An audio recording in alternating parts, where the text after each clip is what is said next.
नमस्कार सर्वांना. श्री स्वामी समर्थ. वसुबारसच्या सर्वांना खूप शुभेच्छा.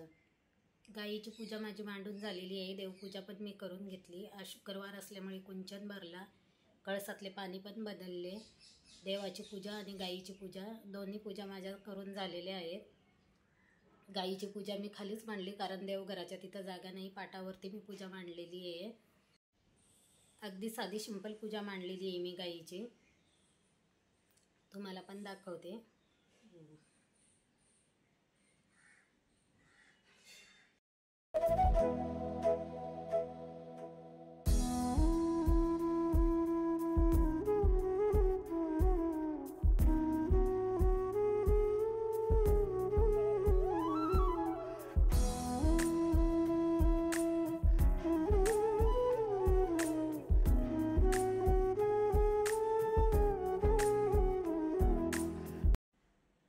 दुपारचे 3:15 वाजलेले आहे. सकाळपासून तुम्हाला आता भेटते. पूजा केली, त्याच्यानंतर स्वयंपाक केला. चपात्या, वालाच्या शेंगांची भाजी आणि वांग्याचं भरीत. आज धुणं पण लय होतं, धुणं धुतलं. आणि जे आपण चिवड्यासाठी पोया आणलेले होते ते गाळून उन्हात वाळायला ठेवले. थोडी देवाची भांडी होती ती पण घासून घेतली. फरशी पुसली, सगळं काम आवरलं. आता कपडे धुतले, कपडे वाळायला टाकते. किती वाजले ते तुम्हाला पण दाखवते. अजून मला जेवण करायचे आहे. कामामुळे खूप वेळ होतो आहे. भांडी पण मांडायची आहे. अजून किती वाजले ते पण तुम्हाला दाखवते. बरोबर 3:15 झालेले आहे. कपडे वाळायला टाकायचे आहे. अर्धे कपडे टाकले, अर्धे कपडे अजून टाकायचे आहे. ज्या पॅन्टी आहे त्या पाणी निथळण्यासाठी ठेवलेल्या होत्या त्या घेते टाकून.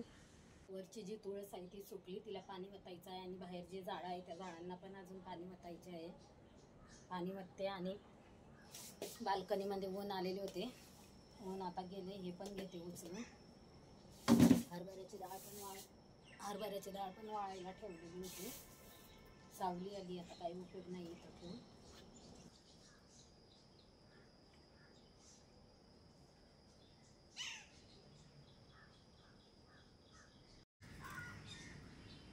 सोकून गेली पूर्ण ती तुळस. 3-4 वर्ष झाले आहे ही तुळस. आणि ज्या खाली तुळस लावतो त्या तुळस काही होत नाही. मंजिरे पण आलेले आहे तिला. थोड्या वेळानंतर होईल ती चांगली. आता पाणी वतलेलं आहे तर.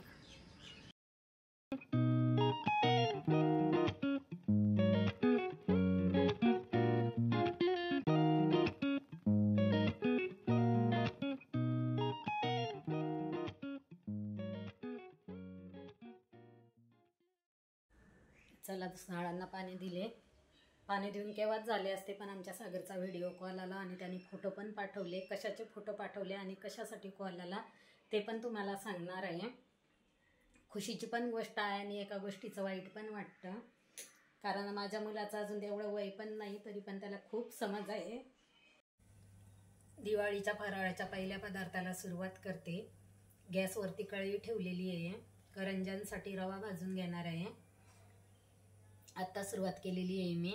आता 5:30 ते 5:45 झाले असेल. पहिला रवा भाजून घेते आणि त्यामध्ये साखर, वेलची पावडर, काजू, बदाम, मनुके मिक्स करून तसंच ठेवून देते. आणि दुसरा पदार्थ घेणार आहे चिवडा बनवायला. 1 वाटी रवा घेतलेला आहे बारीक. जाड पण रवा आहे, पण मी बारीक घेतला करंज्यांसाठी. कढई आपली छान तापलेली आहे, त्यामध्ये रवा टाकते. गॅस मी बारीक केलेला आहे. जर गॅस मोठा ठेवला तर रवा आपला खाली जळू शकतो. रवा सारखा हलवायचा. लालसर रंग येईपर्यंत रवा छान भाजून घेणार आहे. त्यामध्ये थोडे थोडे करून तूप घातले. रवा भाजून झाल्यानंतर कढई मी खाली घेतली. विलायची पावडर आणि काजू बदामची पावडर मिक्सरमध्ये बारीक करून घेतली. वरून जायफळ खिसून घातले. काही ताईंना असं वाटेल की गोडंबी, खोबरा खीस, खारीक पावडर करंज्यांमध्ये घातली नाही, पण आपल्या घरामध्ये कोणी खात नाही.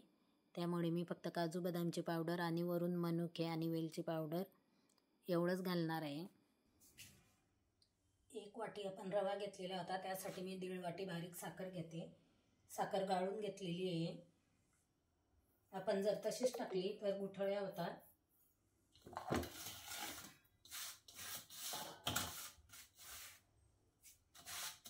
बरोबर 1.5 वाटी साखर आहे.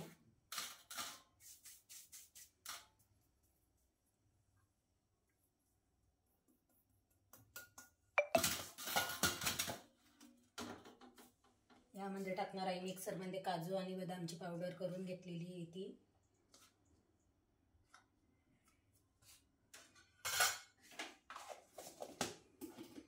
वेलची पावडर, जायफळ आपण खिसून घातलेलं आहे.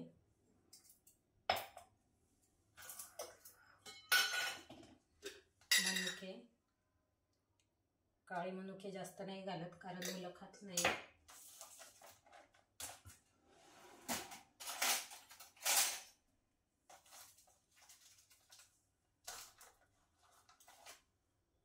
पॅकेट तसंच आहे, फोडलेलं पण नाही अजून. आणि जे काळे मनुके आहे ते पहिलेच आहे, घरामध्ये शिल्लक होते पहिले.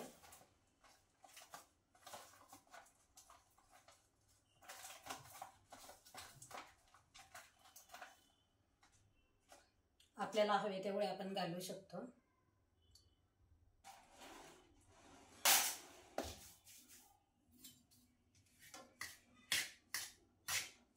पूर्ण आता एकत्र करून घेते आणि थोडं हाताने मळते म्हणजे एकजीव होईल. आणि असंच झाकून ठेवून देणार आहे. किचन ओटा एकदा आवरून घेते आणि नंतर चिवडा तळायला घेते. चिवड्यासाठी घेतलेली आहे मी मिरची पावडर, शेंगदाणे, हळद, खोबरं, मीठ, पिठी साखर, धने आणि लसूण. दगडी पोह्यांचा आणि मक्काच्या पोह्यांचा सर्व चिवडा मी पसरट आकाराच्या कढईमध्ये तळून घेतला. सर्व चिवडा तळून झाल्यानंतर खाली जे तेल राहिलेलं होतं त्या तेलामध्ये शेंगदाणे, खोबरं, जिरं, धने, हिरवी मिरची सर्व तळून घेतले व चिवड्यामध्ये मिक्स केले. वरती मी चिवडा तळून दिला आणि मिस्टर माझे लवकर घरी आले म्हणून मला मदत करताय. सर्व त्यांनी मिक्स केलं. बघा कसे चिळवत आहे मला. काय करता तुम्ही? चिवडा तुझा मिक्स करून देतोय. त्यात लसूण टाकलाय. काय काय टाकलं तुम्ही? लसूण टाकलाय, मिरची पावडर टाकली, हळद टाकली, मीठ टाकलं, शेंगदाणे टाकले. या चिवड्यामध्ये मी कोणत्याही प्रकारचा चिवडा मसाला वापरलेला नाही आणि जी फुटाण्याची डाळ मिळते ती पण वापरलेली नाही. याच्यामध्ये फक्त हळद, मीठ आणि चवीपुरते तिखट आणि पिठी साखर एवढंच वरून टाकलेलं आहे. आणि जे आपण चिवड्यामध्ये टाकण्यासाठी शेंगदाणे, खोबरं, लसूण घेतलेला होता तो टाकलेला आहे. मिस्टरांची खूप मदत झाली. दोन्ही चिवडा तयार आहे. आता फॅन खाली गार करायला ठेवते आणि किचन ओट्यावरती बराच पसारा झालेला आहे तो पण आवरते. अजून मला स्वयंपाक करायचा आहे. कसले छान कपडे आणले ग.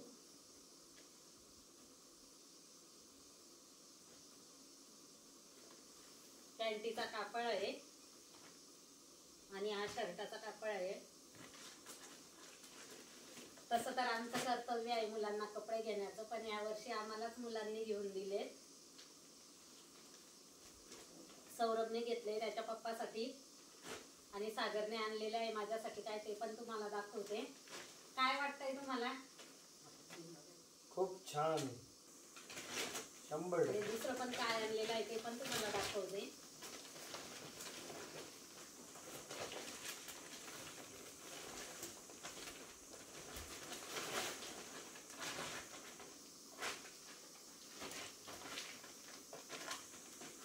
द्वारकादास श्यामकुमार.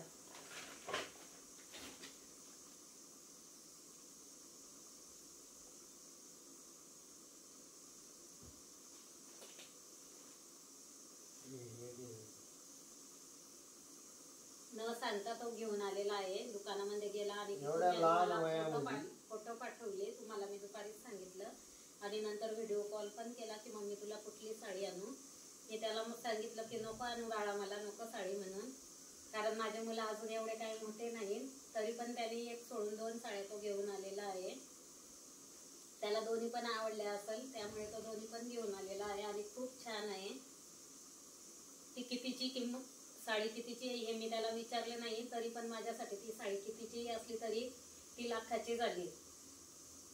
लाख मोलाची. गॅलेक्सीमध्ये त्यांनी कपडे घेतलेले आहे आणि ह्याच दुकानामध्ये नेहमी हे कपडे घेतात. खूप छान कपडे असतात तिकडून.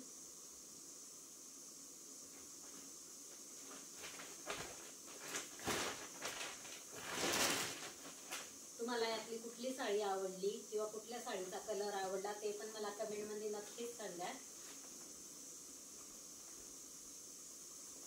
वाईट पण वाटतं मला की आमचे एवढे छोटे मुलं असून आमच्यासाठी सगळं करताय. तसं तर आमचंच कर्तव्य आहे त्यांना करण्याचं. पण ते म्हणले की आम्ही कमवतोय तर आम्ही पण काहीतरी करतो तुमच्यासाठी. म्हणजे आम्हाला माहिती पण नाही त्यांनी काय प्लॅनिंग केला दोघांनी पण. एकाने मला साड्या आणल्या आणि एकाने त्यांच्यासाठी कपडे आणले. ते तो शिवायला पण घेऊन गेलेला होता जिथं ते नेहमी कपडे शिवतात. त्यांच्या मित्राचंच दुकान आहे त्यांच्याकडे, पण ते दुकान आता बंद झालं. त्यामुळे तो आता परत घरी घेऊन आला आणि उद्या सकाळी ते जातील आणि टाकतील. आणि ज्या मला साड्या आणलेल्या आहेत सागरने आमच्या, त्या दोन्ही पण साड्या मला खूप आवडल्या. तुम्हाला आवडल्या का नाही ते पण कमेंटमध्ये सांगा. आमच्या सौरभने काल काय शॉपिंग केली त्याच्यासाठी ते पण तुम्हाला दाखवते. अजून मिस्टरांनी बघितलेली सुद्धा नाही. त्यांना म्हटलं तुम्हीच ओपन करा आणि मला पण दाखवा काय आहे ते.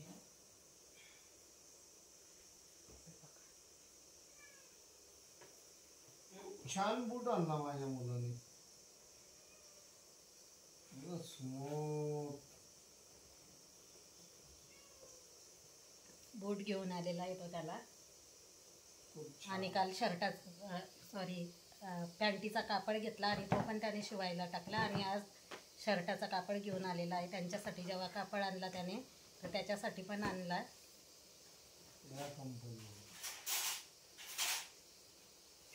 आणि हो अजून तुम्हाला काहीतरी दाखवायचं आहे.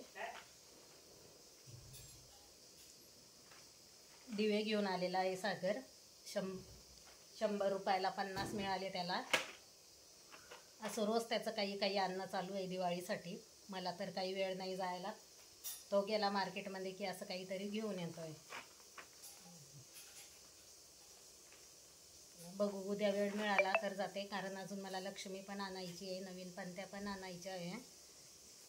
थोडीशी शॉपिंग करणार आहे. त्याने जर आणून दिलं तर ठीक आहे, नाही तर मीच जाईल. तुम्ही येणार का हो माझ्यासोबत? नाही, मला वेळ नाही. चला ना जाऊ. तुम्ही जावा, मला काम बघू. त्यांचं कामं चालू आहेत, त्यांना वेळ नाही. अजून आम्हाला आकाश कंदील लावायचा आहे, लाइटिंग पण लावायची आहे. त्यांना म्हटलं लावा तर म्हणता उद्या सकाळी लावून देतो.